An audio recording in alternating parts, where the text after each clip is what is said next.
వెంకన్న గారు నేను మాట్లాడేది, నేను చైల్డ్ రైట్స్ కమిషన్ మెంబర్ అన్న. మేము అమ్మాయి విషయం తెలిసి కాల్ చేస్తున్నాను, ఎట్లున్నారు అనేసి. స్టేషన్ నుంచి ఏమన్నారన్నా, మళ్ళీ సీఏ గారు మాట్లాడిండ్రా?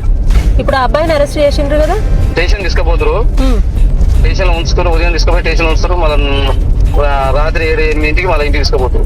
నేను ఒకసారి సీఏ గారితో మాట్లాడతానండి, మాట్లాడిన తర్వాత మళ్ళీ మీకు ఇన్ఫార్మ్ చేస్తాను. ఖచ్చితంగా చర్యలు తీసుకోండి మేడం. నా బిడ్డకు వచ్చిన పరిస్థితి ఇంకో ఏ ఆర్బీఐలకు రావద్దు మేడం. నేను మాట్లాడతానులేండి అన్న, పర్లేదు.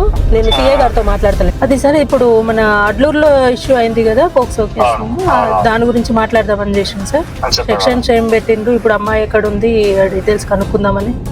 ఈ అబ్బాయి ఏమి లీగల్ యాక్షన్స్ ఏం తీసుకున్నారు సార్? అమ్మాయి స్టేట్మెంట్ ఏమి చెప్తారు, స్టేట్మెంట్ దాని ప్రకారం చెప్తాం. పెద్ద మనుషులలో మాట్లాడినాం, తర్వాత మళ్ళీ అమ్మాయి తిరిగి వచ్చిన తర్వాతకి మళ్ళీ బెదిరించినారు అని చెప్పి చెప్తాను.